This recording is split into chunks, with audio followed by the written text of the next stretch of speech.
Sean todos muy bienvenidos, todas y todos muy bienvenidos a este evento. Estamos muy contentos de contar casi con una sala llena, foro completo, para este evento que nos tiene muy expectantes como Escuela de Antropología UC. Esta charla titulada 50 años después, una nueva aproximación arqueológica a Monteverde, que será impartida por el arqueólogo César Méndez, quien es, por cierto, académico de nuestra escuela y también subdirector de investigación en arqueología de la Dirección de Estudios Aplicados también de nuestra escuela. Algunos antecedentes muy al paso. La charla va a durar aproximadamente 45 minutos, después van a haber desde luego algunos minutos 20 aproximadamente para un espacio de preguntas, y a continuación los voy a dejar, antes de que comience la charla, los voy a dejar con las palabras de bienvenida del director de nuestra escuela, el antropólogo Felipe Martínez Latrache. Gracias, Rodrigo. Es un honor presentar a César Méndez, quien es profesor investigador de la Escuela de Antropología y subdirector de investigación de la Dirección de Estudios Aplicados de nuestra escuela. Voy a hacer una breve reseña de su biografía y luego una muy pequeña y breve reflexión antes de darle el paso a César. César es arqueólogo formado en la Universidad de Chile y magíster y doctorado en Antropología con mención Arqueología por la Universidad Católica del Norte y la Universidad de Tarapacá. Su trabajo de investigación se centra en el estudio de las interacciones entre los seres humanos y el medio ambiente en el pasado, donde desde un enfoque de paleoecología humana se desenvuelve. Ha enfocado sus esfuerzos en comprender las ocupaciones de cazadores-recolectores en ambientes altamente sensibles a cambios de largo plazo, analizando de manera comparativa registros ambientales y culturales en el norte semiárido de Chile y en la estepa de la región de Aysén. A lo largo de 25 años ha desarrollado una perspectiva interdisciplinaria que le ha permitido abordar temas como el poblamiento temprano de Sudamérica, la formación de contextos arqueológicos desde una mirada geoarqueológica y los procesos de larga duración asociados a continuidades, discontinuidades e impactos humanos en ecosistemas diversos. Su trayectoria incluye la participación y dirección de numerosos proyectos de investigación nacionales e internacionales, así como colaboraciones con instituciones en América, Europa y África. Estos esfuerzos han derivado en una destacada productividad científica que incluye libros, artículos y capítulos de libros, así como en la consolidación de líneas de trabajo que reflejan su interés por comprender la relación histórica entre sociedades humanas y sus paisajes. Hay tres dimensiones o aspectos en torno a los cuales me gustaría reflexionar muy brevemente, como les había dicho. El primero es que la semana pasada hemos visto que el Pleno del Consejo de Monumentos Nacionales ha ratificado de manera categórica que no existen irregularidades en los permisos y del equipo de investigación actuó completamente de acuerdo a las normas del Consejo. Esto nos permite centrarnos netamente en el debate científico. Lo segundo es que estamos viendo en tiempo real al método científico en acción. Así es como funciona la ciencia. La ciencia avanza mediante la replicación independiente. Cito a Thune y Miller: la replicación independiente no debe considerarse por sí misma un ataque a los trabajos anteriores ni a sus autores. La replicación independiente es, literalmente, el proceso mediante el cual avanza la ciencia. Lo tercero y final que quiero mencionar es que la importancia patrimonial de Monteverde se mantiene. Incluso se mantiene aunque resulte ser o no ser tan antiguo como alguna vez se pensó. Monteverde ha sido un sitio importantísimo para la arqueología mundial y el debate en torno a Monteverde seguirá siendo muy relevante para la comprensión de los procesos migratorios y poblacionales en el continente americano. Y esto es justamente lo que deberíamos transmitir al público general y a estudiantes. Lo importante no es tener el sitio más antiguo de América en Chile, sino que un foco central en este debate es comprender los procesos de poblamiento y asimismo dar a conocer la contribución que realizan los investigadores y las investigadoras en torno a este debate medular de la arqueología. Ahora sí, los dejo con el profesor César Méndez.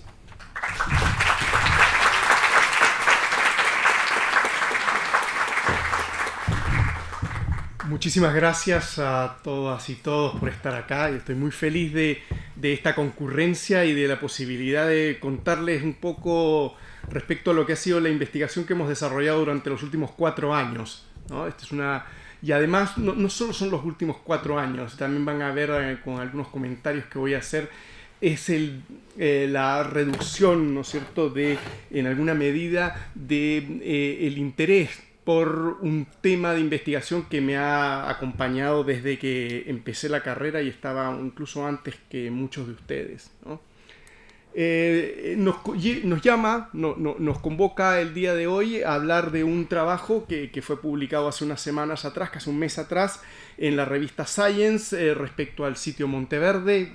Es ampliamente conocido y mediático esta publicación, y yo quiero hablar un poco del contexto, ¿no es cierto? Partir por hablar un poco del contexto, por qué es importante Monteverde y por qué estamos aquí debatiéndolo y por qué un tema arqueológico se toma a los medios, ¿no es cierto? ¿Por qué es importante para el poblamiento inicial de América y por qué Monteverde siempre fue una gran anomalía en este proceso? Y voy a tratar de describir, ¿no es cierto?, desde el momento en que se descubre Monteverde, por qué fue tan crítico a la hora de cambiar algunas cosas que se pensaban. Entonces trataré de hablar de una breve secuencia del debate que ha habido en torno a Monteverde. Luego hablaré de nuestro proyecto, qué es diferente de nuestro proyecto con respecto a otras aproximaciones anteriores. Y luego trataré de comentarles, ¿no es cierto?, respecto a qué metodología utilizamos y por qué nuestra mirada resulta distinta y llegamos a unas conclusiones distintas que los investigadores anteriores.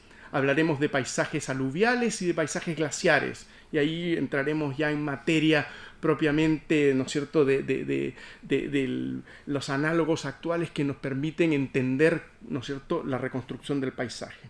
Y luego trataremos de discutir la interpretación, algunos aspectos clave del estudio, ¿no?, y también las implicancias que nuestros resultados tienen en las distintas escalas, no solo lo que implica, ¿no es cierto?, en términos nacionales de este cambio, ¿no es cierto?, en una cronología que hemos propuesto, como también, ¿no es cierto?, a nivel sudamericano y un poco más. Y comentaré muy breve, ¿no es cierto?, algo que Felipe ya avanzó, que es el tema de la evaluación independiente. Clovis es una entidad arqueológica, un conjunto de datos arqueológicos, ¿no es cierto?, que tiene mucha relevancia, en tanto es la primera entidad arqueológica con atributos característicos plenamente validados a nivel de América en general, y estaba en Norteamérica en particular, ¿no? Característicos, ¿no es cierto?, son los tipos de herramientas y la asociación que tienen estos restos, ¿no es cierto?, con fauna como mastodontes, como vemos aquí en el sitio Dent, ¿no es cierto?, cerca del año 36 esta foto, ¿no? La mayoría o los sitios más importantes, ¿no es cierto?, de este complejo cultural en Norteamérica son el sitio Blackwater Draw en Nuevo México, ¿no es cierto?, un sitio que tiene, incluso hasta la actualidad uno puede visitarlo y ver las capas, ¿no es cierto?, de fauna enterradas, ¿no es cierto?, una tras otra en este sitio, ¿no?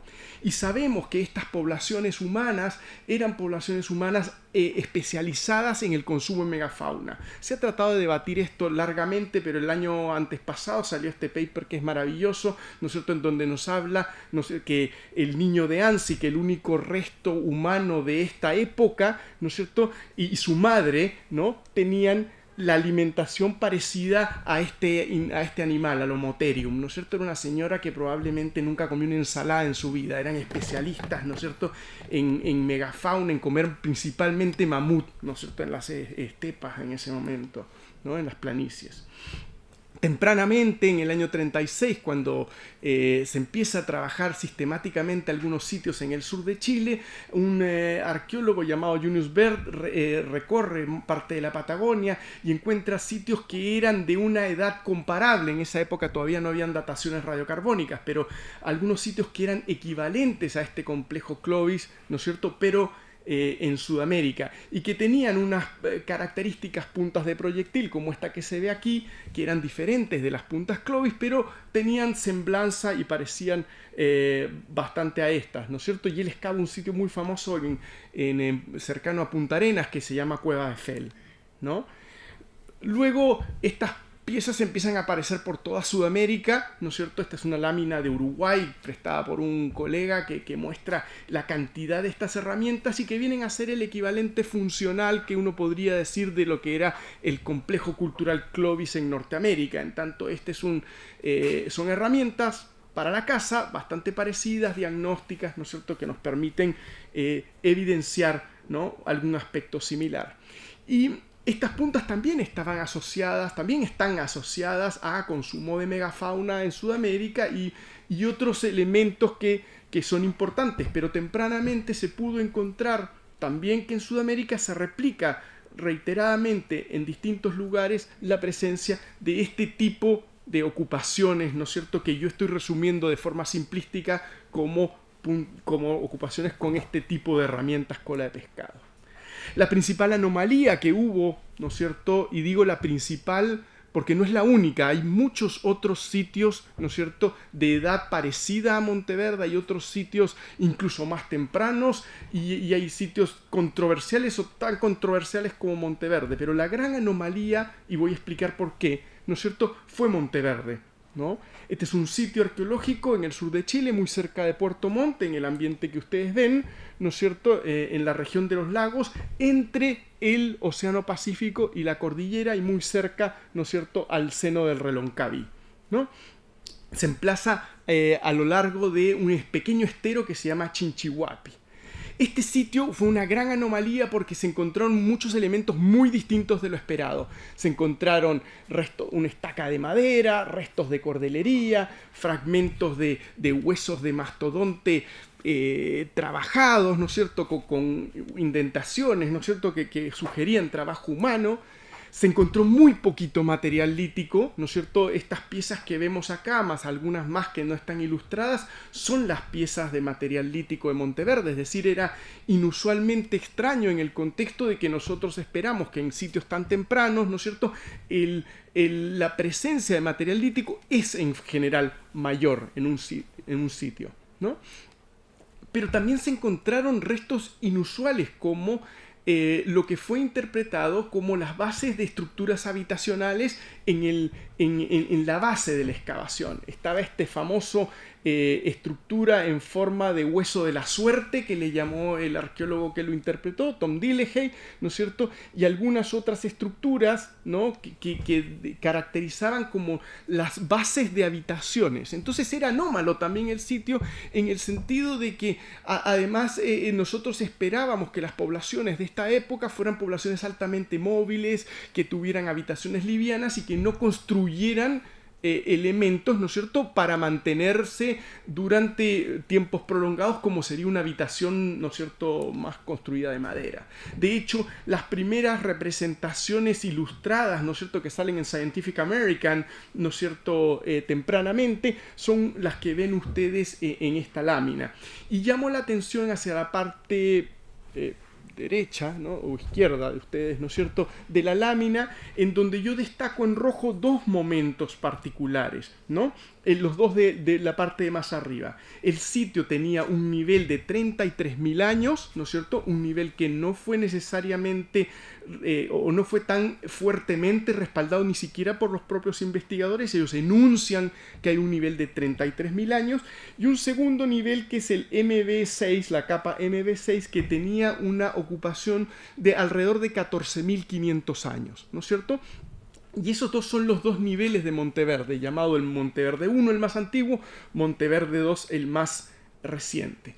Y los quiero llamar la atención a otro aspecto importante de esta reconstrucción que en general vamos a ver en las reconstrucciones que realizan estos investigadores, que prima la horizontalidad de los estratos, ¿no es cierto? Prima una situación en donde se replican de forma horizontal estratos como este que están a lo largo de todo este eje. Y el único momento en su reconstrucción en donde se marca una incisión o una discontinuidad en el estrato, ¿no es cierto?, es en el actual, ¿no es cierto? Ven que en el esquemita muestran el arroyito, ¿no es cierto?, con más profundidad en ese momento. Entonces, el rol de la incisión, que va a ser el punto central que vamos a ver en esta charla, ¿no es cierto?, solo se marca en la actualidad, mientras que hay una relativa idea de continuidad entre los estratos en los esquemas que muestran los autores. Bueno, ¿por qué Monteverde es tan importante entonces para dar un tema, por un tema cronológico?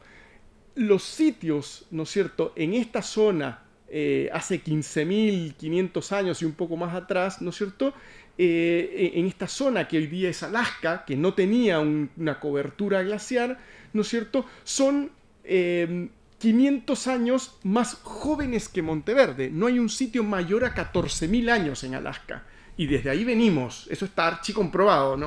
Aquí no hay otra alternativa interpretativa, ¿no? Entonces los seres humanos veníamos de Asia, 14.000 años acá, 13.000 años, 13.100, dependiendo de qué autor, 13.400, 13.100, ¿no es cierto?, en el corazón de Norteamérica, y Monteverde era la gran anomalía porque tenía 14.500 años, 1.500 años más antiguo que Clovis, 500 años más antiguos que acá, ¿no? Entonces se necesitaban un montón de ajustes en qué era el pensamiento dominante hasta antes de los años 80, se necesitaban un montón de ajustes para hacer creíble a este sitio de Monteverde.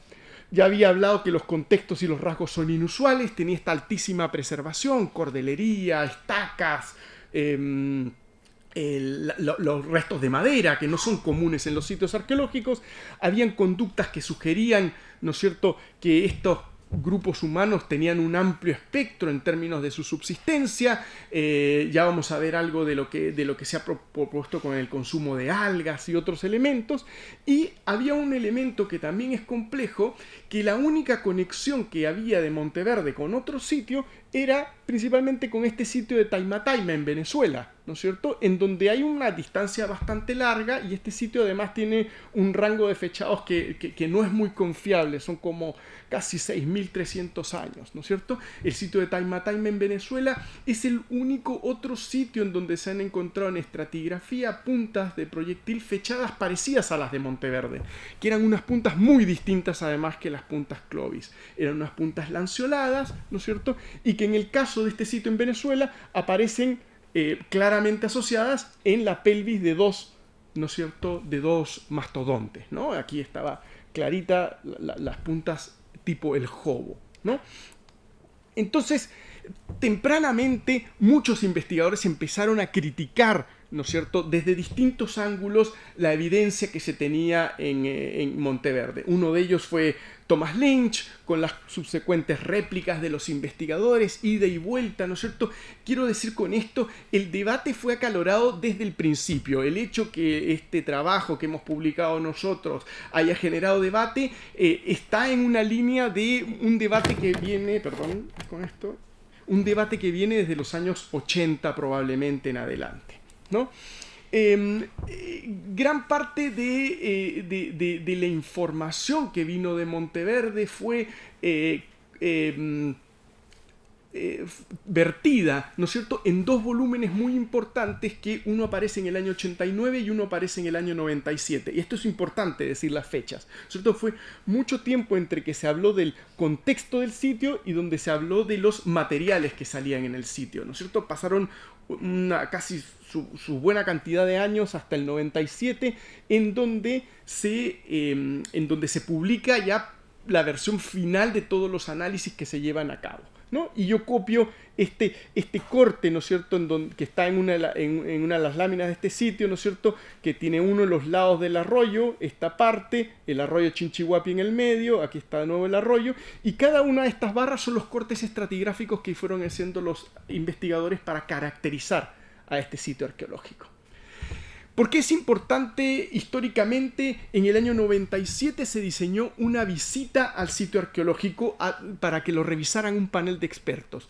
Esto es inusual por todos los medios, ¿no es cierto? En términos científicos, un sitio arqueológico se valida sobre la base, ¿no es cierto?, de las observaciones y de la directa información que recibe un científico, y no requiere de un panel de expertos que le diga precisamente que este sitio está certificado o no. Y quiero enfatizar que el rol importantísimo o más tan crítico que tiene Monteverde tiene directamente relación con este evento, que es un evento histórico, es un evento de la ciencia, en donde se convocó un panel a dedo, ¿no es cierto? Un panel que no fue un concurso, ¿no? abierto, sino fue un panel, ¿no es cierto?, en donde se llamó gente y se les invitó a leer la versión de los libros, ¿no es cierto?, la versión lista de los libros, más una visita al sitio que duró un día, ¿no?, una tarde. Y estas son las fotos del sitio. A continuación de esta visita del sitio, los investigadores, ¿no es cierto?, certificaron, por así decirlo, estoy usando algunas palabras, ¿no es cierto?, generales, ¿no es cierto?, certificaron, ¿no es cierto?, a través de distintas publicaciones, algunas en American Antiquity, en otras incluso tenemos una en nuestro boletín de la Sociedad Chilena de Arqueología también, ¿no?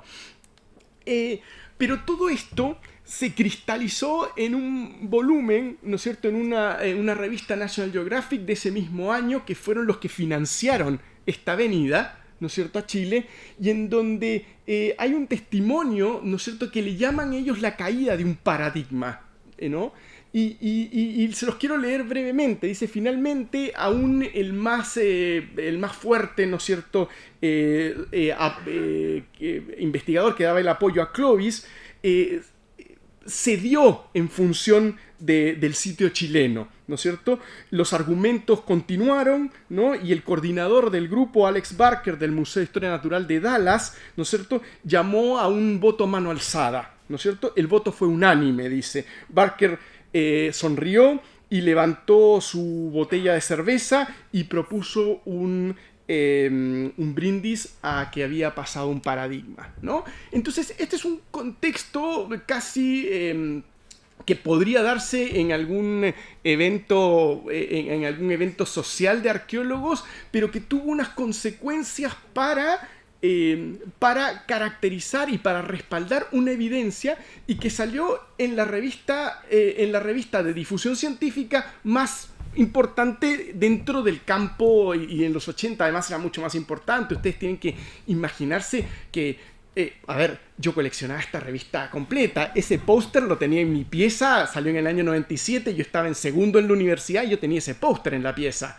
¿no? Entonces hay que imaginarse, ¿no es cierto?, un contexto en donde no existía Canal Nat Geo, sino que esta revista era la forma que nosotros teníamos para interiorizarnos en estas cosas. Entonces fue sumamente importante para todos aquellos que éramos más nerd y nos interesaban estas cosas en nuestro diario vivir, ¿no? Nuevamente, para dar un poco de redondear el debate, ¿no es cierto?, las críticas vinieron inmediatamente, ¿no? El principal crítico es Stuart Fiedel, probablemente el conocedor más grande de Monteverde, dio una lista larguísima de casi 180 errores que tenía el libro, ¿no? Que tenía un montón de detalles, ¿no es cierto?, que no estaban apropiadamente reportados. E incluso Vance Haynes, un famoso arqueólogo norteamericano que había participado del grupo que certificó, se desdijo de su postura y dijo: no debimos haber hecho esto, ¿no es cierto? Y él lo plantea en este Monteverde Revisited, que es como este volumen, ¿no es cierto?, que fue la réplica a los libros, ¿no? Pero las réplicas siguieron y las apuestas siguieron subiendo. Entonces, en 2008, ¿no es cierto?, aparece un artículo en la revista Science en donde se revisan, ¿no es cierto?, algunos materiales guardados de Monteverde, exactamente 27 litros de sedimento, ¿no es cierto?, 27 litros de tierra que habían quedado guardados, ¿no es cierto?, en un laboratorio, y en esos 27 litros se encuentran, ¿no es cierto?, unos bolos supuestamente mascados por seres humanos que contenían algas y otros elementos, ¿no?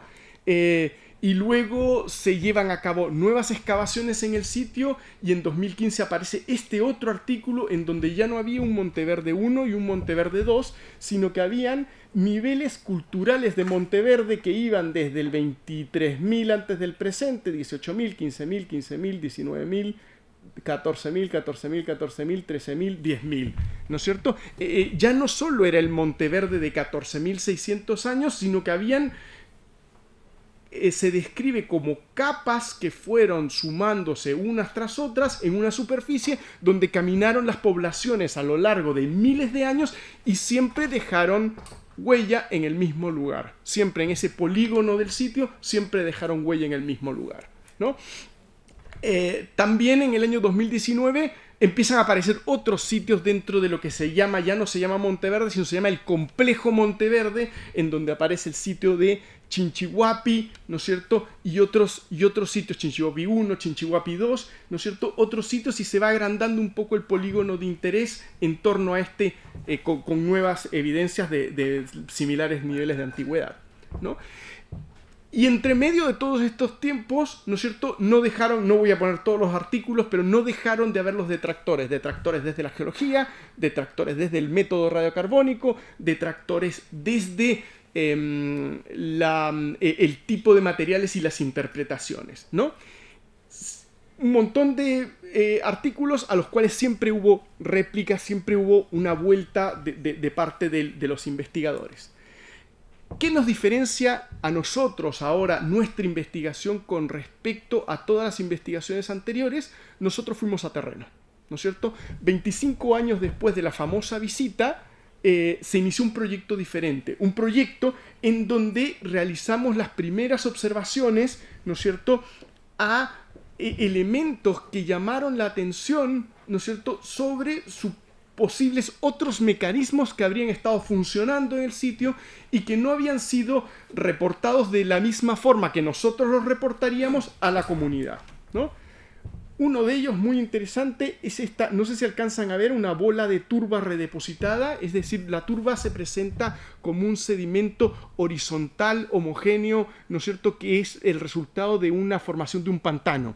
Pero aquí, en este estrato, junto con estas piedras que muestran que es un río con cierta energía, habían bolas de turba redondeadas, ¿no es cierto?, como que habían sido arrancadas de un lugar y que estaban redepositadas. Y esto es una cosa que es muy común en los ambientes en donde ha habido cambios hidrográficos, cambios de los cursos de los ríos que son importantes.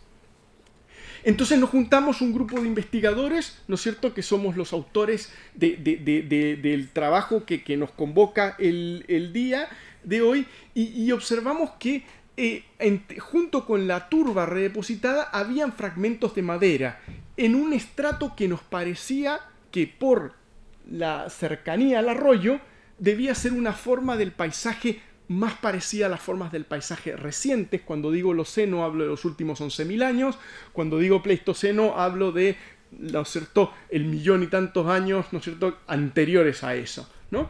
Entonces, no era una forma del paisaje del Holoceno, sino era más bien una forma del paisaje, del Pleistoceno, sino una forma del paisaje del Holoceno, más cercana a la actualidad, ¿no?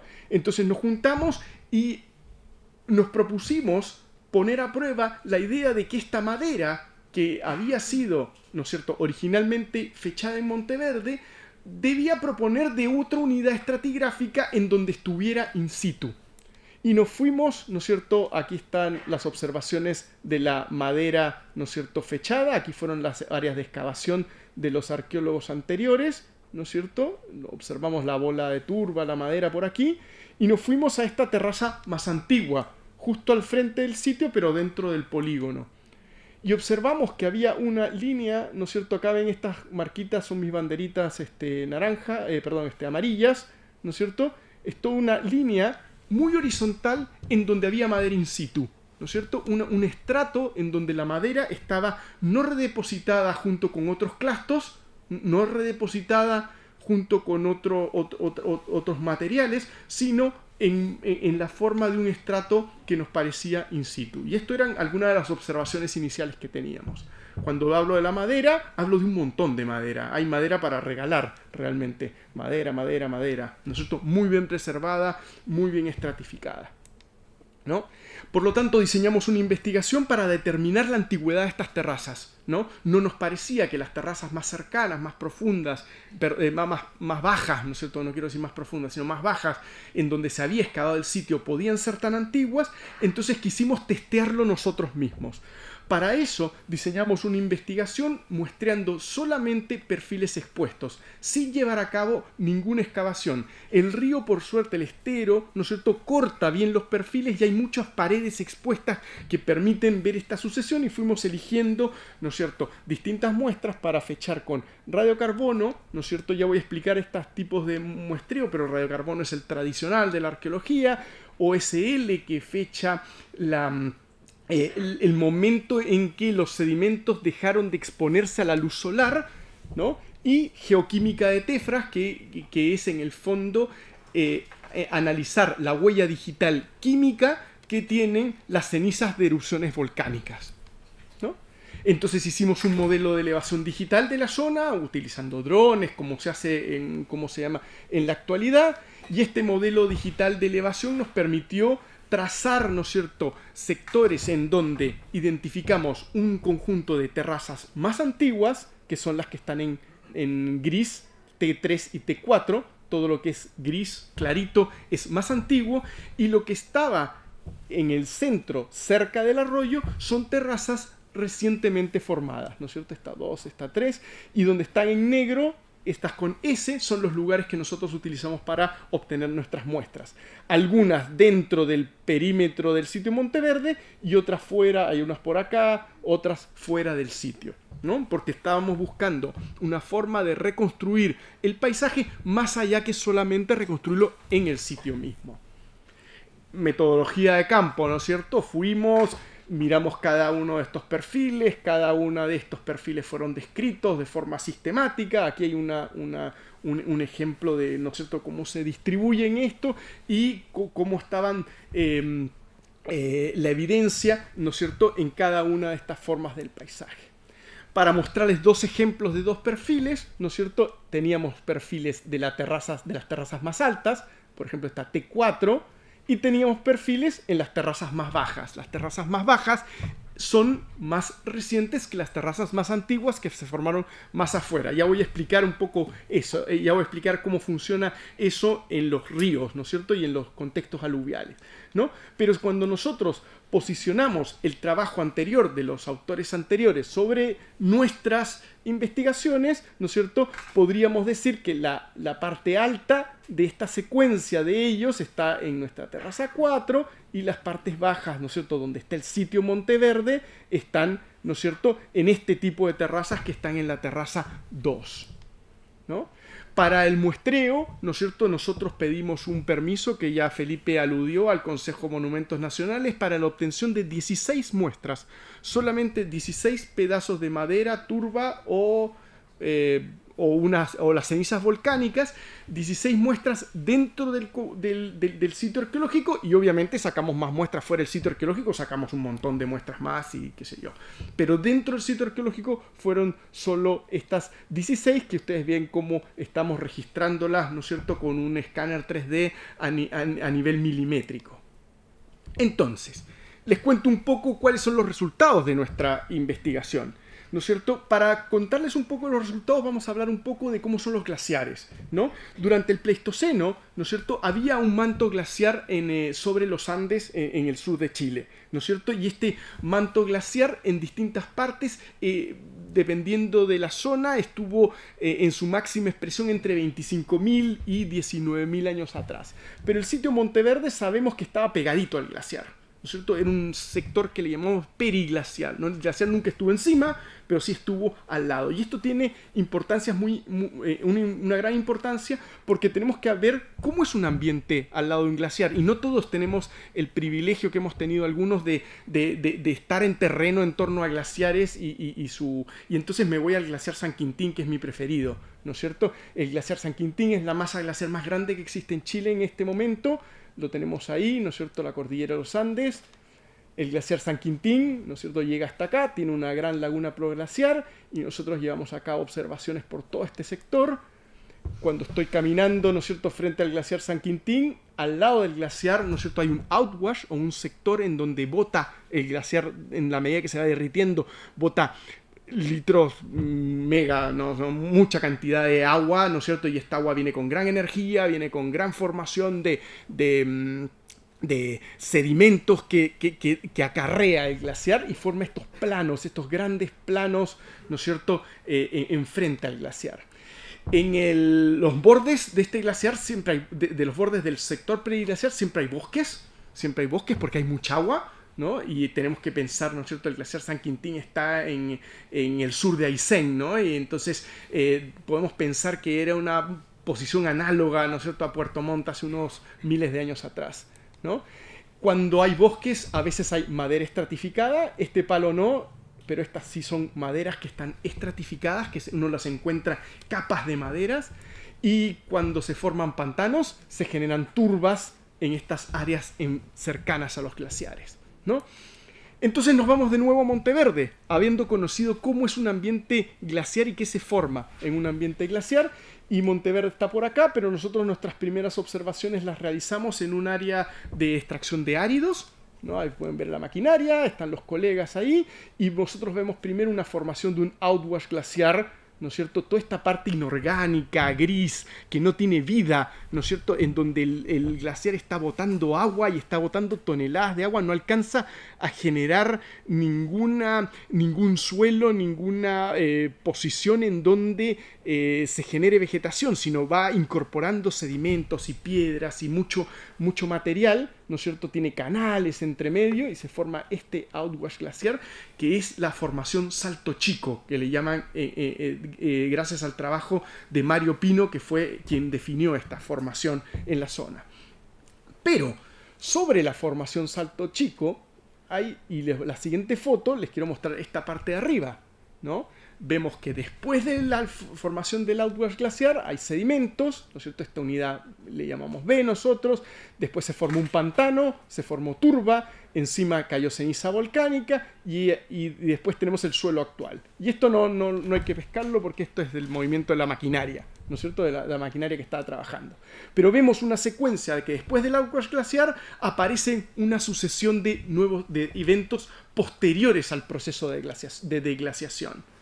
Y cuando nos vamos al sitio de Monteverde, en el sector donde excavaron Monteverde 1, vemos lo mismo. Todo esto es el outwash glaciar, hasta más o menos por acá. Después está la capa de madera, la turba del pantano, en amarillo la ceniza volcánica y aquí el suelo, ¿no? Para los que no tenemos el ojo entrenado, de repente no lo estamos viendo, pero lo vemos de nuevo en esta lámina. La madera, la turba, la ceniza volcánica amarilla, el suelo actual, ¿no es cierto? Es la misma secuencia que nosotros vimos en la extracción de áridos, la vemos al interior del sitio unos kilómetros más adelante. Y esta secuencia se repite en muchas partes a lo largo. Entonces es una secuencia representativa de la fase final de la formación del glaciar y las fases posteriores a cómo cuando ya no había glaciar, cuando el glaciar ya no estaba botando, ¿no es cierto?, tanta cantidad de agua, se formó madera, un bosque, luego un pantano, cayó una ceniza volcánica y el suelo actual, ¿no? Ese es el esquema nuestro. Y este esquema nuestro es producto, ¿no es cierto?, de una combinación entre cómo se comportó la hidrografía, ¿no es cierto?, el proceso de deglaciación, de la retirada del glaciar, el cambio climático, la ecología local y el proceso volcánico, ¿no es cierto?, con esta erupción de una tefra. Son los 60 a 90 centímetros superiores, ¿no es cierto?, que representan el fin del Pleistoceno y que no han sido reportados por los investigadores que trabajaron anteriormente en el sitio, ¿no es cierto? Ellos propusieron que la unidad Salto Chico era completamente este outwash glaciar, ¿no es cierto?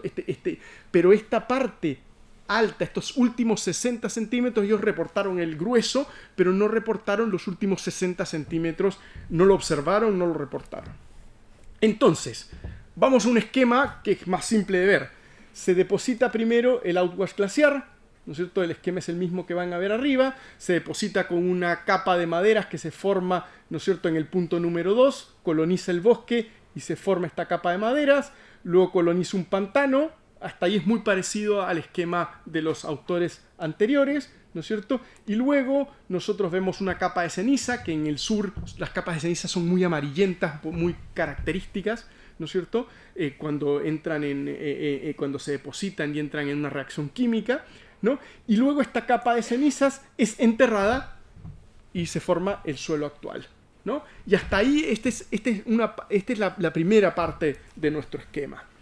¿Qué es importante con respecto a esta capa de cenizas? ¿Por qué dicen que la capa de cenizas es la bala de plata, ¿no es cierto?, de nuestro artículo? Porque la capa de cenizas, ¿no es cierto?, está fechada por un grupo independiente de investigadores, ¿no es cierto?, Brent Alloway, Patricio Moreno, hace 11.000 años, y la fecharon con otros métodos en otros sitios de alta resolución en el sur de Chile. Y esta capa de cenizas aparece por todas partes. Cuando hay lagunas en donde se perfora, aparece esta capa de cenizas o tefra. Le llamamos tefra a las capas de ceniza cuando han caído de forma aérea en un lugar, ¿no?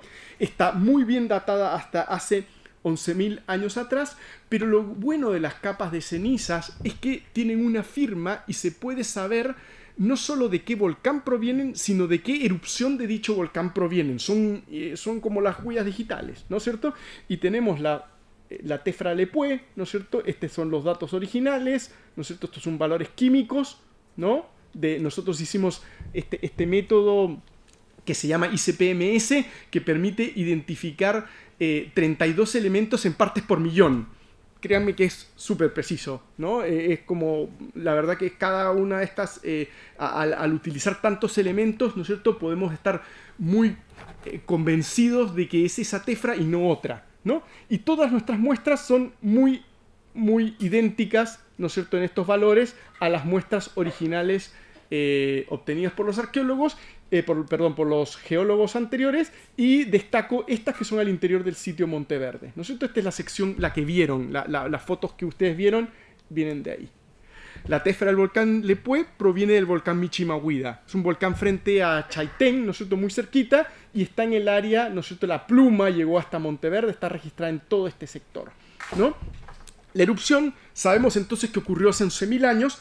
Por lo tanto, esta tefra aérea, se registra en la terraza más alta, ¿no es cierto?, en la terraza 4, ¿no?, del sitio de Monteverde.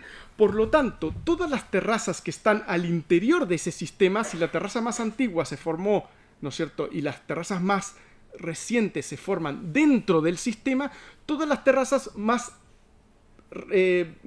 pequeñas, más insertas dentro de este medio, son necesariamente más jóvenes que 11.000 años antes del presente.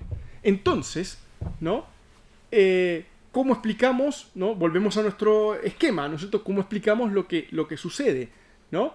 La unidad S1, ¿no es cierto?, se erosionó en algún momento, y esta evidencia de maderas es para nosotros la misma evidencia de maderas que aparece aquí, porque lo que encontramos es que estas maderas tienen la misma fecha que las que están al interior de una terraza que estratigráficamente es más joven, ¿no es cierto? Las formaciones, yo siempre me guío por una arqueóloga muy famosa, Dina Dinkos, que decía: la verdad cronológica está en la estratigrafía. Lo primero que hay que creer es en la estratigrafía. Después, todos los métodos radiométricos que vengan, pero lo primero que tenemos que hacer es observaciones estratigráficas. Entonces, lo primero era, ¿no es cierto?, la duda que generaba de nosotros de haber encontrado maderas de la misma edad arriba que maderas, ¿no es cierto?, profundamente. Luego estas maderas se entierran, ¿no es cierto?, con un proceso de enterramiento, y las estamos marcando en este color que ya voy a explicar por qué las marcamos en ese color rojizo, ¿no es cierto?, marrón rojizo, ¿no?, en una unidad estratigráfica que le llamamos 2, ¿no es cierto? Esta es la unidad 1, con la 1A es el outwash, 1B y toda esta secuencia que es nueva, ¿no es cierto? Y esta unidad 2, que es la unidad que está adentro del sistema, ¿no? ¿Por qué sabemos o por qué creemos con tanta seguridad nosotros que es una terraza inserta en otra? Porque cuando uno va a los libros, ¿no es cierto?, a los manuales de cómo se genera estratigrafía, ¿no es cierto?, en sectores aluviales, uno siempre observa que la terraza antigua está afuera, la terraza nueva está dentro. Y cuando se forman terrazas New Floodplain, ¿no es cierto?, se forman dentro. Y generan este detalle, ¿no es cierto?, esta estratigrafía lateral en diagonal, ¿no es cierto?, si la ven. Y cuando tengo a la estudiante acá excavando, ¿no es cierto?, fauna extinta en otro lugar, esta es en una foto de los Vilos, ella está sentada sobre una estrato del Pleistoceno y tiene un estrato histórico acá, de una quebrada que rompió, excavó la terraza anterior y depositó encima. Y acá se ve clarito, oscuro, claro, Monteverde, claro, oscuro, ¿no es cierto? Esta foto fue tomada por Vance Haynes en el año 97 en la famosa visita que hicieron al sitio, ¿no es cierto? Y Vance Haynes la cedió para nuestro estudio, ¿no? Esta foto es del 97. Entonces, ¿qué observamos en esta foto? Algo que en geología, ¿no es cierto?, le llamamos contacto erosivo, ¿no es cierto? El contacto entre 1 y 2 no es un contacto, no es un contacto gradacional, suave, que se superpone uno, sino es un contacto violento, es un contacto en donde hubo extracción de sedimentos y después una depositación y que se ve claramente marcado por dos colores muy marcados distintos. ¿Dónde está en Monteverde en la actualidad? Discordancias erosivas, ¿no es cierto?, en todas partes, ¿no? Discordancia erosiva. Y con todo este gran flujo, estos estratos con mucha energía. Una diferencia importante de los investigadores anteriores es que en varias partes del libro ellos dicen que el caudal del arroyo es muy liviano, muy suave, que casi se formaban pantanos y que hay una permanente gradación. Y las observaciones de terreno del arroyo Chinchihuapi en la actualidad nos muestran que es un contexto energético. Los videos que tenemos filmados del sitio, ¿no es cierto?, muestran que es un contexto que en algunos momentos está suave, pero en otros momentos viene con materiales, viene transportando maderas, y voy a mostrar algunas cosas más de esto, ¿no? Entonces, este proceso vemos que se dio más veces en el tiempo. Se dio en una excavación, ¿no es cierto?, excavó, incidió los depósitos, pero también incidió esta de acá, y esta es la unidad estratigráfica 3, que es la más reciente, ¿no es cierto?, que es la terraza actual, ¿no?, la llanura de inundación actual, ¿no es cierto? Entonces este proceso se puede ver escalonado cuando nosotros hacemos ese DEM, ¿no?, en el sitio. Entonces hablemos un poco de la evolución para ir terminando los resultados y entrar en materia de la controversia, ¿no es cierto? Nosotros tenemos algunos fechados distintos, ¿no es cierto? Desde 27.000 años hasta 16.000 tenemos que se deposita esta unidad en gris, ¿no es cierto?, el Outwash glaciar. El bosque coloniza entre 15.000 y 13.400 años, es precisamente la misma edad de Monteverde, coloniza el bosque en esta parte. Luego se forma un pantano, entre 11.500 y 11.000 años atrás se forma un pantano. Luego la Tefra Lepue se deposita 11.000 años atrás y este es el suelo actual, ¿no es cierto? Esas fechas son modernas, ¿no?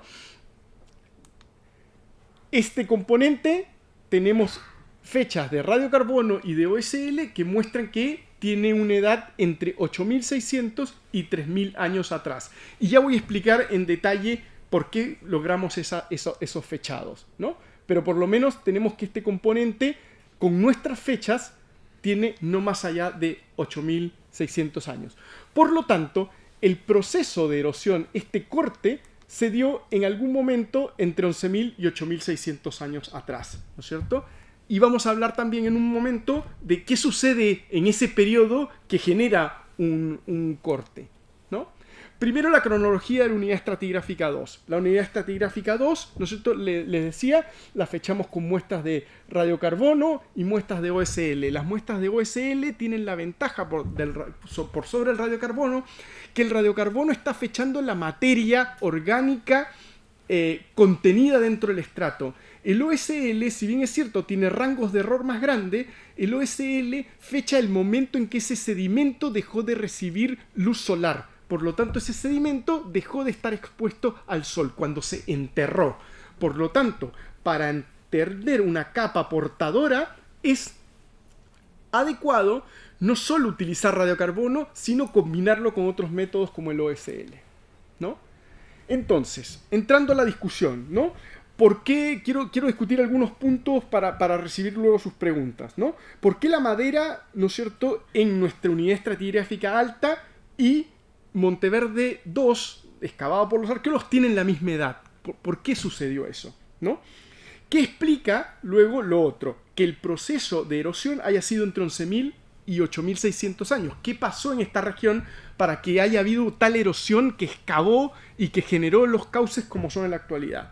Luego hablaremos un poco de nuestra interpretación y de algunos de los problemas derivados de ella, ¿no? Lo primero, la edad de las maderas. Esta es una comparación que sale entre nuestras edades de este estudio con las edades provistas por los arqueólogos anteriores. Las edades de ellos provienen de la unidad estratigráfica excavada cerca del cauce del río, por lo tanto, y las nuestras provienen de la parte de arriba. Los separa un contacto erosivo en rojo, ¿no es cierto? Esto no puede ser así estratigráficamente. Estratigráficamente no se pueden formar dos unidades que tengan la misma edad al mismo tiempo y que tengan una distinta morfogénesis. Por lo tanto, aquí hay un problema. Si nosotros hubiéramos hecho un análisis bibliográfico nomás, también nos podríamos haber dado cuenta. Esto no tiene ningún dato nuestro. Estos son datos del estrato 1 de los mismos autores a lo largo del tiempo, la discordancia erosiva, el estrato 2 y los datos de los mismos autores. Es decir, ya con un análisis bibliográfico uno podría haber puesto la hipótesis, ¿no es cierto? Habría levantado la hipótesis de que aquí había algo que todavía no entendíamos. No puede ser que dos unidades formadas en dos momentos distintos tuvieran la misma fecha, ¿no? Por lo tanto, hay un fenómeno, ¿no es cierto?, que tenemos que explicar, que es por qué se erosionó este cauce, por qué terminaron habiendo maderas que para nosotros provienen del estrato de arriba tan profundo en ese estrato de abajo. Y una de las cosas que hemos visto es que entre 10.000 y 7.600 años hubo un periodo de máxima aridez en la zona, ¿no es cierto? Los procesos de incisión, de corte, ¿no es cierto?, de excavación de los ríos ocurren generalmente en los momentos de más aridez. Y Patricio Moreno dató, ¿no es cierto?, en el lago Condorito, en un sitio, en una laguna, de forma independiente, con otro trabajo, que este momento era un momento muy activo, ¿no es cierto?, en cuanto al proceso de aridización en términos de los taxa, del polen que él observa ¿cómo se llama?, en este sitio. Por lo tanto, era el contexto propicio y da con las fechas que nosotros estamos proponiendo para el proceso erosivo, ¿no? Nuestra interpretación, ¿no es cierto?, es que entonces Monteverde hace 25.000 años se ubicaba en una planicie de un outwash glaciar, era muy distinto en la actualidad.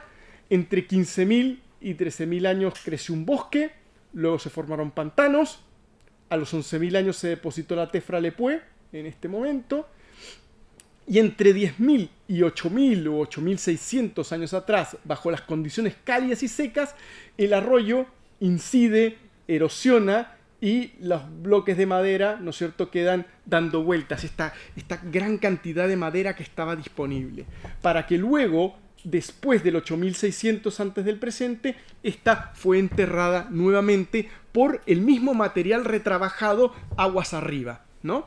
Y este material retrabajado aparece en un estrato bastante característico, rojizo, que muestra oxidación, que es un proceso propio de los estratos más recientes del Holoceno, desde el sur de Chile hasta toda Patagonia. En general, siempre uno cuando va en el campo ve que es inorgánico, gris, ¿no es cierto?, es del Pleistoceno, y lo más colorado, oscuro, boscoso, con vegetación, ¿no es cierto?, es del Holoceno. Entonces, en general, ¿no es cierto?, esta observación a uno lo puede guiar en el campo para tomar las decisiones de dónde muestrear si es que quiere poner a prueba hipótesis.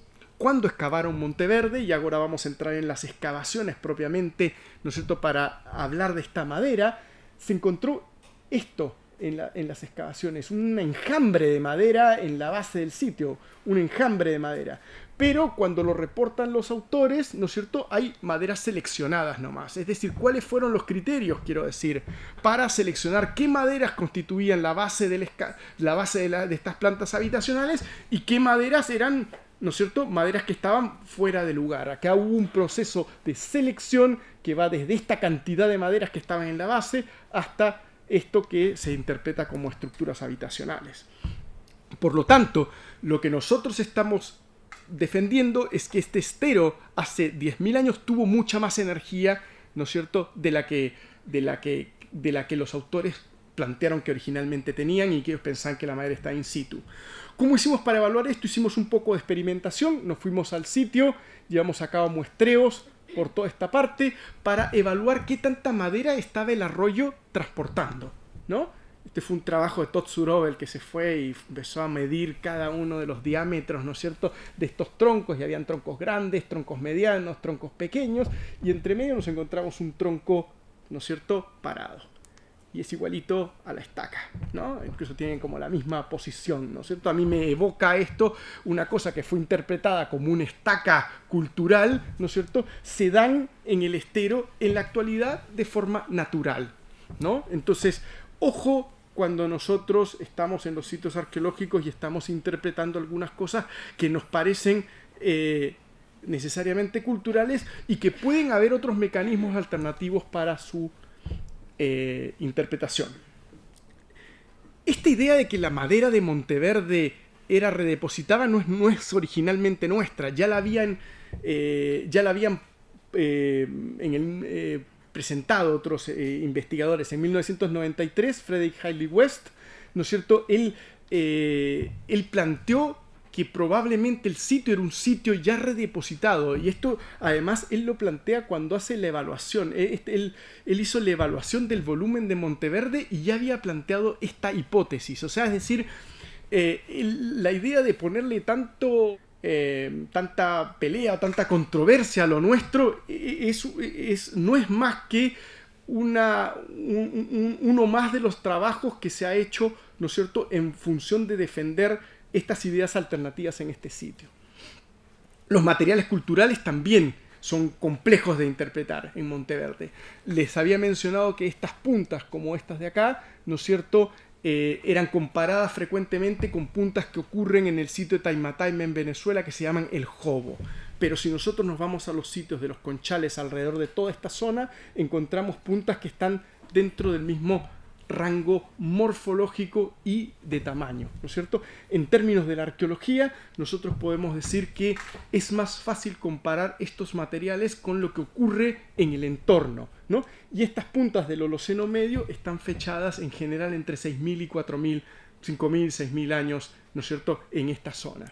Cuando las vemos, ¿no es cierto?, no es necesario recurrir a comparaciones como el Jobo. Cuando vemos el sitio de Chepu, ¿no es cierto?, Galarse me prestó esta lámina, o cuando vemos sitios en el archipiélago de las Huaytecas. Todas las puntas de proyectil de los 6.000 años en adelante en la zona son parecidas a las de Monteverde. No hay por qué pensar que venían, ¿no es cierto?, o que tenían más relaciones tipológicas con sitios tan distantes. Cuando vemos otros artefactos de Monteverde es lo mismo. Este es el famoso punzón en esquisto, ¿no es cierto?, punzón pulido en esquisto. Y vemos que el conchal de Ilque, trabajado por Doigna Munita, tiene un montón de estos punzones. Chepu por Rebolledo, Galarse, ¿no es cierto?, encuentran los investigadores materiales que eran diagnósticos de Monteverde, pero los encuentran en los conchales de 6.000 años en la zona. Y cuando nos vamos a los fechados radiocarbónicos, ¿no es cierto?, hemos trabajado con Patricio Moreno estos temas de recopilar los fechados radiocarbónicos, vemos que el sitio Monteverde más el sitio Pilauco, trabajado por el mismo grupo de investigadores, son los únicos sitios que superan los 10.000 años. Pero todos los demás arqueólogos y arqueólogas que han trabajado en la zona no tienen sitios más antiguos que 6.000, 6.000 y tantos años antes del presente. No quiero decir con esto que sea imposible que hayan sitios más antiguos, no quiero que se me malinterprete. Quiero decir que el trabajo de esfuerzo de muchos arqueólogos durante mucho tiempo, con muchas publicaciones, suma, ¿no es cierto?, tiene una tendencia principal hacia sitios posteriores al 6.000 años, y solo Monteverde está como una anomalía dentro de esto, ¿no? Cuando vemos el poblamiento en Chile en general también es anómalo, porque cuando vemos la gente que ha trabajado en el norte árido, este es un poquito antiguo, deberían haber algunas fechas por acá, ¿no es cierto? Desde el 13.000 antes del presente para allá está los fechados radiocarbónicos. Cuando vamos en el norte semiárido, la zona mediterránea, Patagonia. ¿Dónde es la única anomalía? En el sur de Chile. Cuando nos comparamos, ¿no es cierto?, con el resto de la cuenca del Pacífico, lo mismo, ¿no es cierto? Atacama, aquí, el centro-sur de Chile, se escapa a Monteverde, y el Patagonia Oeste, ¿no es cierto?, también muestra que las tendencias principales están en torno al 12.900, 13.000 años atrás y no antigüedades tan grandes. Es decir, Monteverde es visto como un sitio del Holoceno Medio, como un sitio más reciente, empieza a hacernos sentido a muchos de nosotros, y esto no trato de convencer a nadie, pero a muchos de nosotros nos empieza a hacer mucho más sentido, ¿no es cierto?, un contexto en donde la mayoría de la gente que trabajamos en arqueología estamos obteniendo unos datos sistemáticamente de la misma forma y que hay un sitio que se mantenía muy anómalo en un país en donde desde hace unos años atrás se ha empezado a trabajar arduamente con el poblamiento.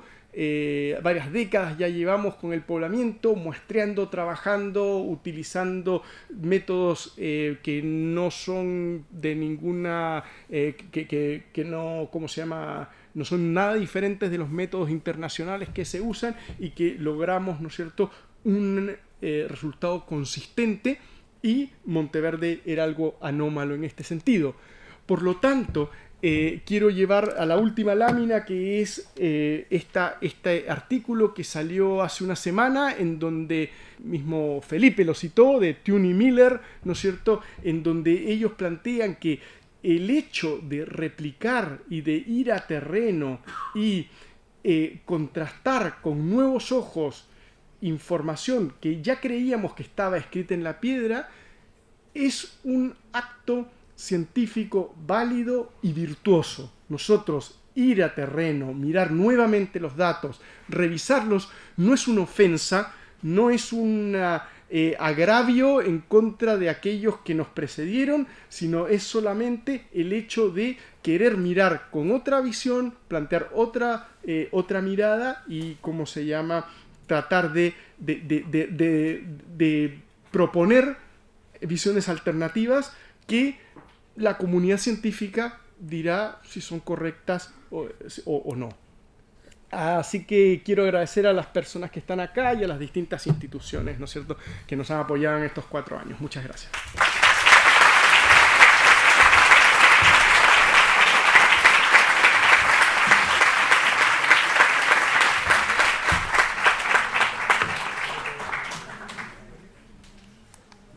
Bueno, muchas gracias, César. Como habíamos señalado al comienzo, tenemos algunos minutos para una ronda de preguntas. Sí. Hola, César, ¿Qué tal? Bueno, muchas gracias por la presentación. Más que decir que muy valiente de tu parte y de todo el equipo. Quisiera comentar, además, como para poder agregar al tema del análisis del conjunto lítico, en una de las primeras diapositivas mostraba el conjunto lítico de Monteverde y se muestra también una boleadora con surco ecuatorial. En la zona nosotros lo hemos visto a partir del Holoceno Medio. Entonces eso también se podría agregar un poco a la discusión, no solamente en términos estratigráficos, que es súper importante como lo mencionaba, sino que también ver el tema de los análisis. Y ahí mismo también el modo de, a temas de comunidad ya, intentar abrir la discusión a otras personas y a otro equipo de investigación, que es súper importante para poder entrar en estas discusiones.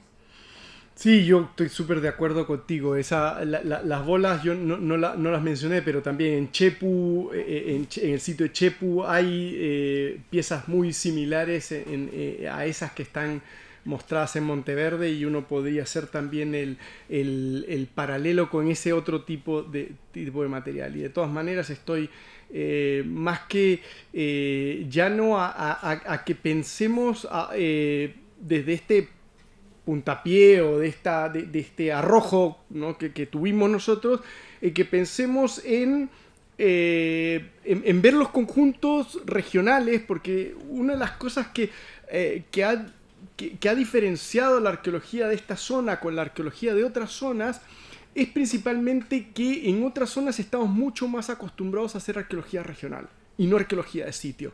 Y la arqueología regional tiene una gran virtud, que es que nos permite calibrarnos a nosotros mismos, calibrar con el colega de al lado, el vecino, ¿no es cierto?, y entendernos y ir construyendo en conjunto con el tiempo los relatos arqueológicos.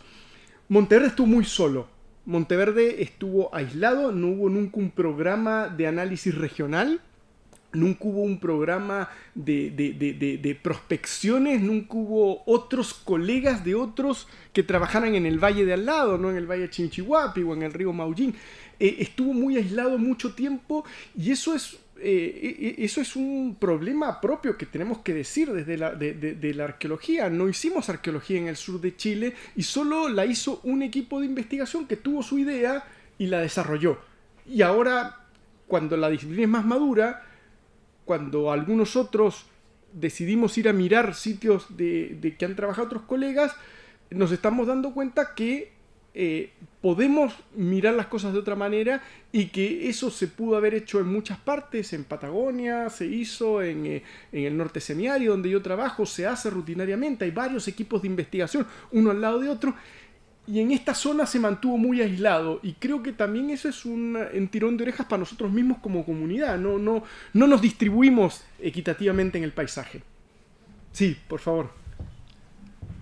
Bueno, gracias por la presentación. Yo no soy de la arqueología, entonces puedo hacer una pregunta Todas las preguntas. que me deja mal. Entendí perfectamente todo lo relacionado con el sitio y lo del contexto y cómo ustedes van fechando las diferentes capas. Pero yo puedo entender que por el contexto y estudiando los sitios, etc., eso no puede ser tan antiguo. Pero mi pregunta quizás es el morbo de la opinión pública, ¿no? Sí. Bueno, pero si los objetos humanos o resultados de la acción humana tienen antigüedad mayor a eso, ¿qué le vamos a hacer? Entonces, ¿qué pasa con eso? O sea, respecto de esas fechas, de esos objetos, de esas puntas, etcétera. Sí, es muy buena pregunta. Porque una cosa es que tú explicas muy bien cómo se forma todo eso y la edad. Otra cosa es, mire, encontré una punta de flecha de 15.000 años, ¿qué le vamos a hacer? Sí. ¿Cómo se concilia? Eso sí es que yo entendí lo que tú... No, es una súper buena pregunta. Es una súper buena pregunta. Los fechados que nosotros obtenemos están condicionados por el material al que fechamos. Las puntas no se fechan directamente.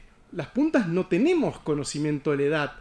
Las puntas son inorgánicas, ¿no es cierto? Entonces, les podemos hacer otros análisis, que se me ocurre en una pila de análisis que les podemos hacer esas puntas si es que las colecciones estuvieran abiertas. Yo sé que se van a abrir pronto, pero les podemos hacer una pila de análisis a esos materiales, ¿no? Pero las puntas no se fechan directamente, la boleadora no se fecha directamente. Entonces, ¿qué se fecha? ¿Qué se fechó en el sitio de Monteverde? Se fechó la madera.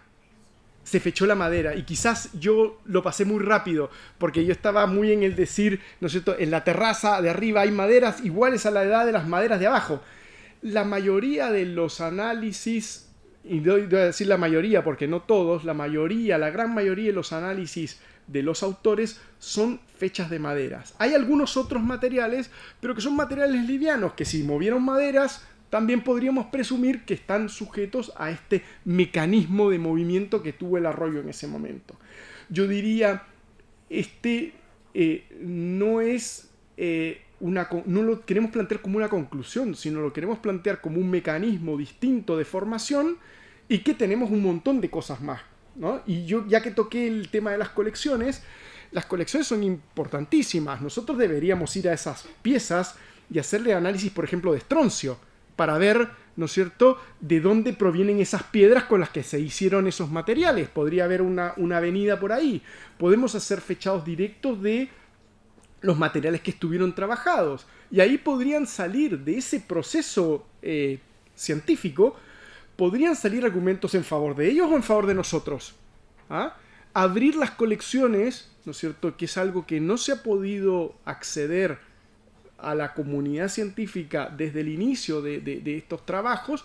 Abrir las colecciones sería un siguiente paso virtuoso en esta línea de evaluaciones independientes, ¿no es cierto?, que yo creo que son muy necesarias en este sitio. No puede haber una tuición, un embargo de las colecciones por 50 años. Gracias. Sí. Perdón, Pancho, sí.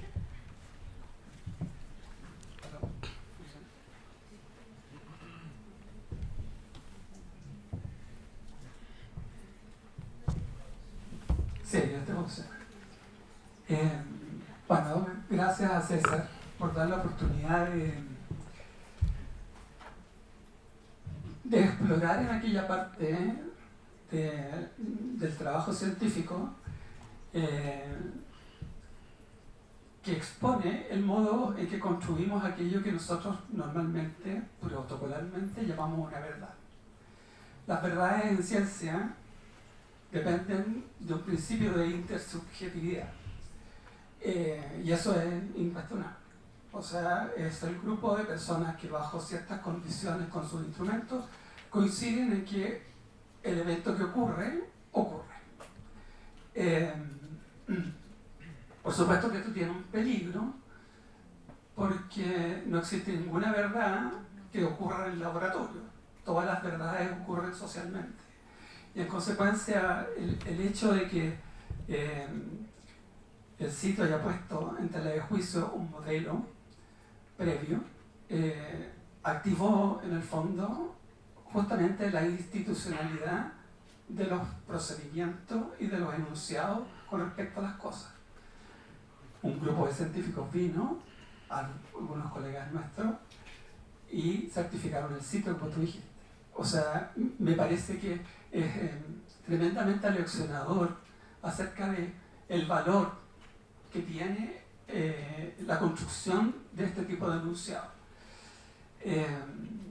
Y que eso es un tema aparte, pero que es sustantivo en nuestro trabajo, ¿no? Y me parece a mí que la gente a veces lo da por sentado y supone que esto es algo que no tiene gran importancia, pero sí la tiene. Este es el hecho, la consecuencia de eso es esta conferencia. Pero no me quería detener ahí, solamente llamar esa atención porque realmente es una muy buena oportunidad para esto. Pero es claro que Monteverde siempre tuvo problemas con respecto a la formación del sitio. Los procesos de formación del sitio siempre fueron un cuestionamiento, y es lo que tú has agregado ahora en esta conferencia. La duda que le cabe a cualquiera, que es arqueólogo por supuesto, pero que sigue un poco la línea de lo que Rafael decía recién. Si esto es así, ¿de dónde vienen entonces los huesos aparentemente trabajados de mastodonte? El hueso trabajado de mastodonte, que nadie lo ha visto más que la gente que lo trabajó, y que es esa fotito que hay, ¿no? A mí me gustaría que uno podría, ¿no es cierto?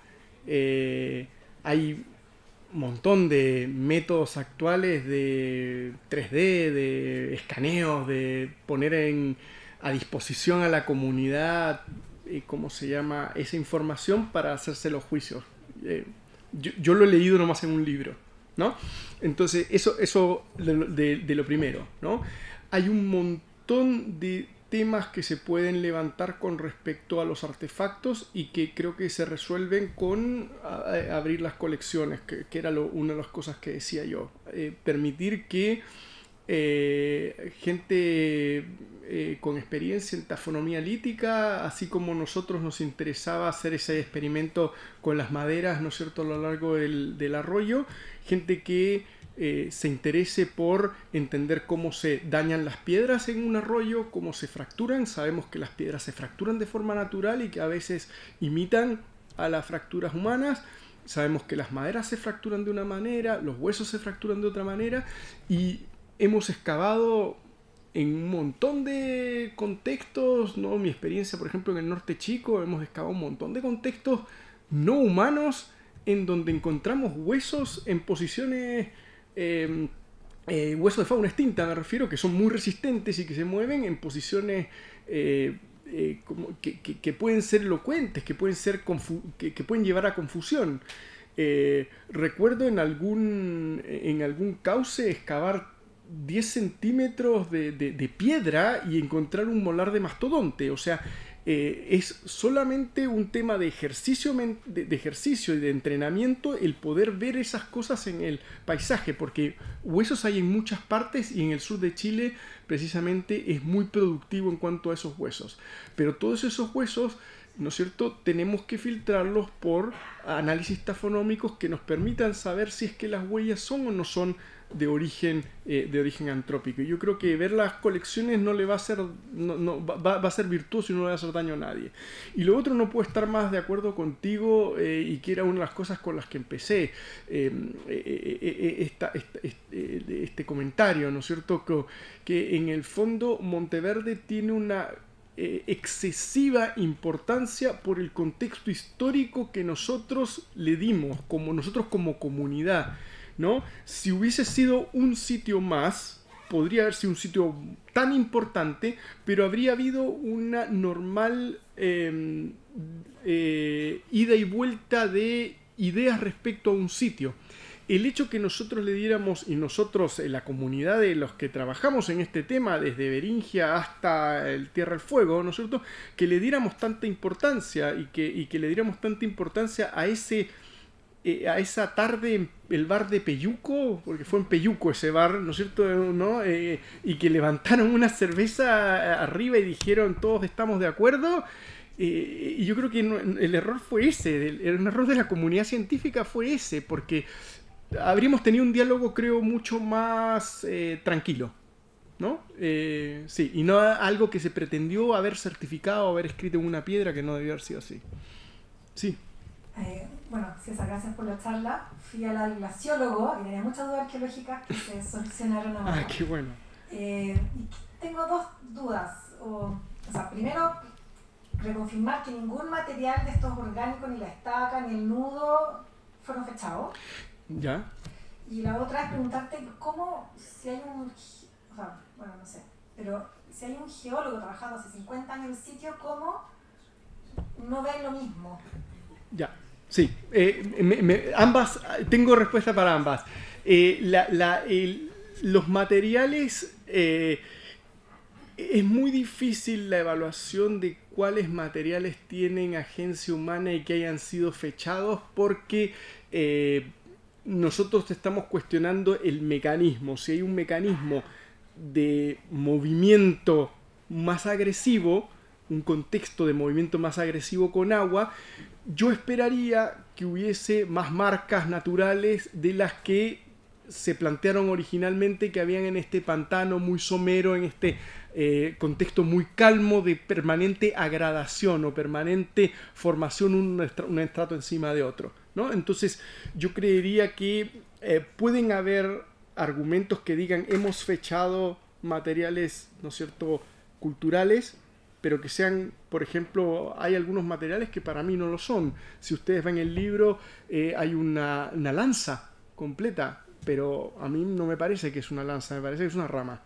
Y así. Entonces, creo que el nivel de la discusión en este momento como que requiere de una revisión de ese lado que nuestra investigación no lo incluyó, y que nosotros hemos sido súper cautos en decir estamos datando el estrato portador, ¿no es cierto? Los materiales, bueno, pueden ser. ¿Cómo un geólogo con experiencia y defendiendo una idea por 50 años llega a una conclusión distinta? Lo explica muy bien Juan Luis García, nuestro geomorfólogo, porque su visión fue solamente geológica. En su visión hay una discordancia erosiva, en nuestra visión hay una discordancia erosiva. En su visión hay una unidad estratigráfica 1 que es un outwash, y en la nuestra también. Y hay muchos paralelos. El tema es que ellos vieron solo la parte de la formación de estratos, asumiendo que el estrato sobre la discordancia erosiva apoyaba completamente sobre el otro, y ellos no integraron el tema, la observación geomorfológica. Su visión fue geológica y la nuestra combina geología y geomorfología, y es por eso que es tan crucial que Juan Luis haya estado en el equipo, que el del Instituto de Geografía, porque él hizo su doctorado, ¿no es cierto?, en geomorfología, ¿no? Entonces, integró esa mirada en donde no solo es unidades de formación de sedimentos, sino también unidades del paisaje y cuáles son los mecanismos que forman esas unidades del paisaje. Entonces, en geología las descripciones, de hecho, de los estratos no difieren mucho entre un trabajo y otro. Lo que difiere es el paisaje, cómo lo estamos reconstruyendo, y que nosotros, al reconstruir ese paisaje distinto, nos permite explicar que madera en una terraza no puede ser de la misma edad que madera en el fondo del valle. Y que si es así de la misma edad, tenemos que explicar por qué esa datación no es que estuvo mala la fecha, sino que el material orgánico fue removido hacia esa posición. ¿Sí? Esa es la diferencia. Es de la observación, de los ojos con los que se observó. Nos parece que, a mí, ¿no es cierto?, nos parece que nuestra observación da más cuenta de mayor cantidad de fenómenos. Por lo tanto, nos hace más sentido, ¿no es cierto?, a nosotros y a los evaluadores de Science. Y ellos nunca vieron la tefra. Nunca vieron la tefra. La tefra, uno excava, ve los caminos. Ojo, la tefra, hay que decirlo, la tefra fue publicada en el año 2019. El último trabajo de ellos es del 2015, creo. No, tienen otro posterior, pero nunca volvieron a terreno ni vieron, hicieron un trabajo de laboratorio. Y nunca volvieron a terreno después del trabajo de PLOS ONE del 2015. Hola César, Perdón. Sí. Por la charla, antes que nada. Y no me quedó algo claro. No sé si la estaca fue fechada o no, pero me acuerdo que la estaca como tal, una de las replicaciones de César Pino que publicó en sus redes sociales, es que esta estaca tiene una cuerda con un nudo. Y eso daría cuenta de que efectivamente es un material cultural. Y no, como dije, desconozco si fue fechado o no esta estaca en específico. Creo, me puedo equivocar, lo puedo revisar, pero creo que la estaca no fue fechada directamente, porque de hecho Mario Pino dice en algún momento que no, ¿cómo se llama?, que no podrían destruir una evidencia así importante, ¿no es cierto? Pero tendría que chequearlo con los datos. ¿Ah? No quiero extenderme en algo que no estoy seguro. Ahora, a mí me gustaría nuevamente ver esa estaca, dónde está en las colecciones, ver si está trabajada, si no está trabajada. Yo mostré una imagen que mostraba, ¿no es cierto?, una madera clavada de forma natural en un cauce de río similar a la posición de dicha estaca, ¿no? No quiero decir que sea lo mismo, pero que habían condiciones en el estero Chinchihuapi para que maderas se clavaran de esa forma. Sí, aquí tengo una segunda duda y nuevamente, o sea, no quisiera caer, como dijeron ahí, en el morbo de la controversia, ¿sí?, de forma gratuita, pero a personas como nosotros, o sea, sin naturales que no están mucho dentro de la administración institucional, realmente quiere saber del tema. Y ante esta controversia, gran polémica que ha surgido incluso en redes sociales, que ha sido muy candente, César Pino también, como usted dice que quisiera ver gran parte de esas colecciones, esos materiales, él como que replica dentro de la dimensión humano-relacional, ética de la investigación, dos cosas fundamentales. El primero es que dijo ahí en una de sus publicaciones que los conocía a los colaboradores de esta investigación chilenos personalmente y que cualquiera se pudo haber acercado a él a pedir material in situ y él pudo habérselo facilitado. Entonces como que acusó ese secretismo de no haberse acercado a él y no haber facilitado. Sí. Y lo segundo es qué tan cierto es esta acusación de que pidieron permiso, o sea, que actuaron en secretos al no mencionar que la investigación, el estudio que estaban haciendo al Consejo de Monumentos Nacionales tendría que ver con Monteverde. Decían que habían omitido, que sería así como un estudio de Monteverde y lo habían omitido adrede. Entonces desconozco cómo funciona un poco eso, pero quería saber un poco de eso. Sí, no hay problema con responder esas cosas. La verdad que yo no quiero entrar en dimes y diretes. Conozco a Mario Pino desde hace muchos años, hicimos cosas juntos, conoce al equipo y él ha argumentado algunas de esas cosas. Lo primero es que el sitio yo lo conocí con él. Él me llevó el 4 de julio de 2013 al sitio. Entonces una de las primeras cosas que él dice que no, pero yo fui con él, o sea, al sitio. Y sí se le llamó a colaborar tanto a él como a Tom Dillehay en dos momentos distintos. Dos investigadores del equipo los llamaron y buscaron colaboración, así que también por esa parte nosotros estamos confiados en eso. Y toda el procedimiento, como bien dijo Felipe, se hizo de acuerdo a las normas y a las reglas, de cómo funciona la investigación en Chile. En el momento el sitio arqueológico no tenía un permiso arqueológico vigente, si no, no me hubieran dado el permiso, ¿no? Entonces claramente no había un permiso arqueológico vigente. Todos los investigadores aquí, que hemos sido casi todos, no voy a decir el 100%, hemos trabajado algún sitio en donde un investigador ha trabajado antes, ¿no? Y los investigadores de Monteverde sabían hace más de 3 años que nosotros estábamos con esto, porque ni siquiera nosotros fuimos, o sea, nosotros los llamamos a colaborar, pero también el Consejo de Monumentos los notificó de eso. Así que cualquier cosa que como que digan sorpresa, secretismo, nosotros tuvimos todo transparente, les pedimos permiso a la gente que vivía en el lugar, todas esas cosas yo los llamo a que no crean en redes sociales. Lean el paper, es mucho más entretenido gastar el tiempo leyendo el paper en Science, que son 5 páginas y que es sencillo. Yo diría las redes sociales son súper buenas para mirar cosas de deporte, para ver el fútbol, pero no para ciencia, ¿no? Por acá. Ay, no veo. No sé dónde. Ay, perdona.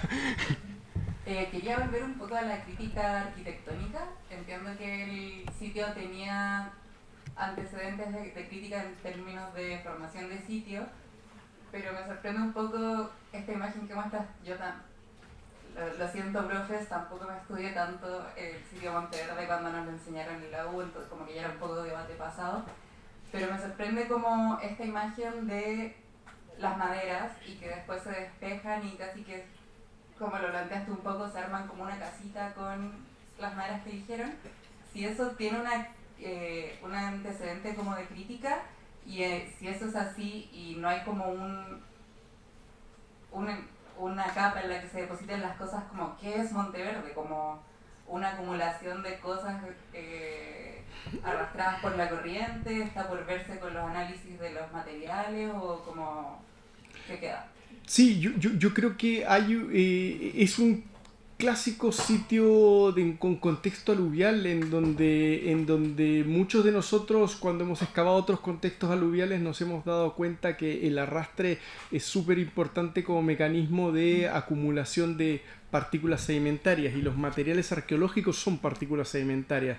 Los materiales arqueológicos flotan, los materiales arqueológicos se mueven, los materiales arqueológicos ruedan, ¿no? Y ruedan pendiente abajo, ruedan a lo largo de un estero, tienen las mismas propiedades que una piedra, ¿no?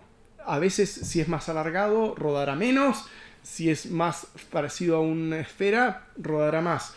Entonces, nosotros no tenemos que sorprendernos de que múltiples procesos estén incorporándose en los sitios, y no existe un sitio arqueológico que tenga todos los elementos, que sea una ventana prístina hacia un pasado humano. Los sitios arqueológicos tienen una gran incorporación de procesos naturales, y de esos procesos naturales, cuando nosotros logramos filtrarlos, podemos sacar el zumo, como cuando uno hace un jugo de naranja, sacar el zumo de qué es lo arqueológico, qué es lo cultural, qué es lo que es factura de hombres y mujeres del pasado, ¿no? Entonces yo creo que pensar que todo el material, como se plantea en Monteverde, que todo el material es originario de acción humana,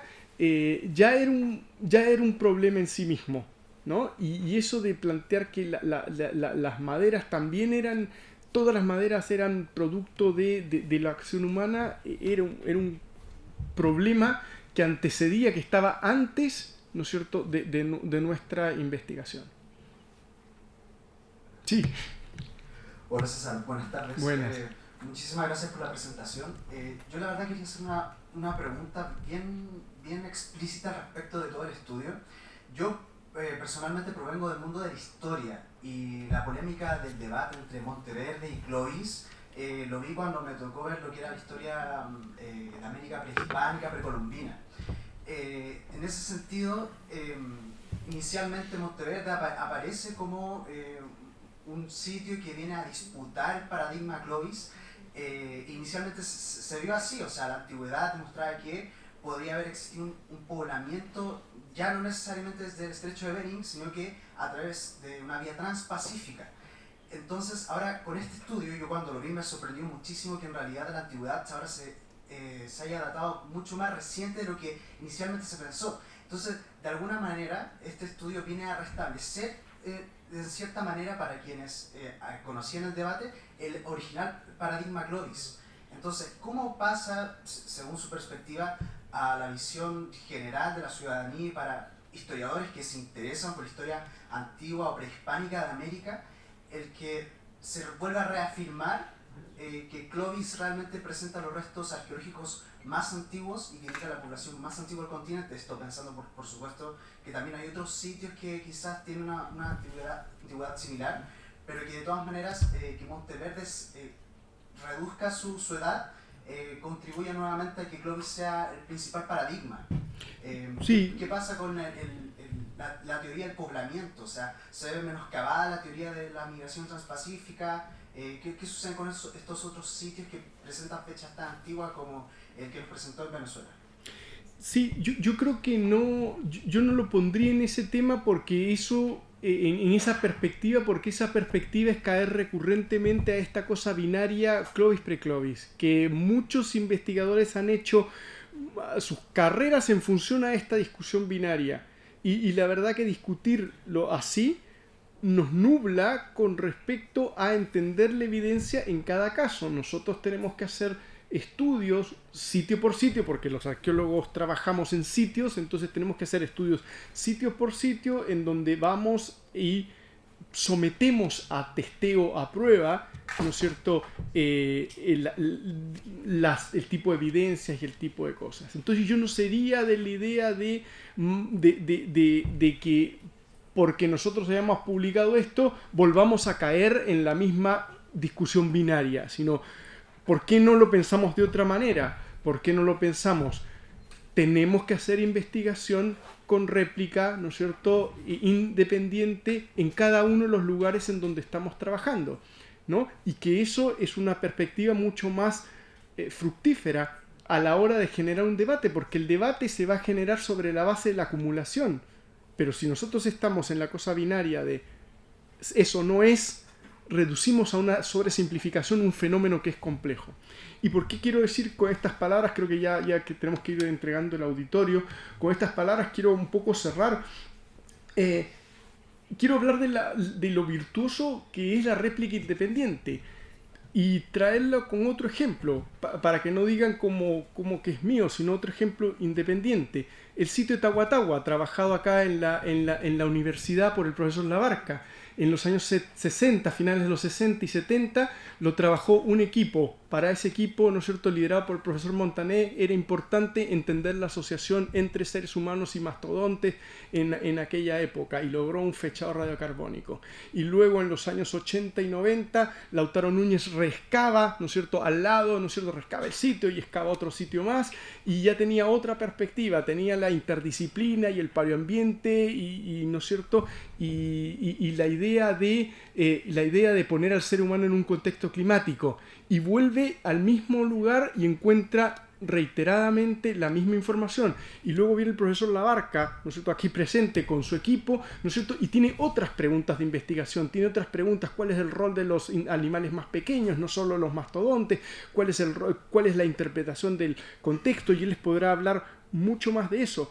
Pero lo importante es que él excava nuevamente y vuelve a encontrar asociaciones entre seres humanos y fauna extinta y las mismas épocas en un lugar muy cercano ahí, como en la misma localidad.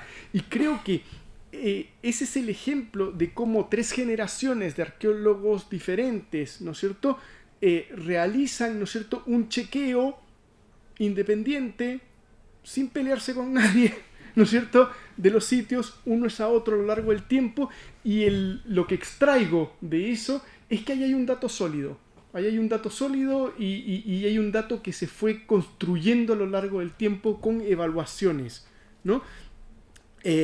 Creo que nosotros no hicimos eso en Monteverde a tiempo, y por eso es noticioso, ¿no? Por eso es noticioso, por lo tardío de la evaluación. Bueno, muchas gracias por vuestro tiempo, por vuestra asistencia. Debo felicitar a Gracias.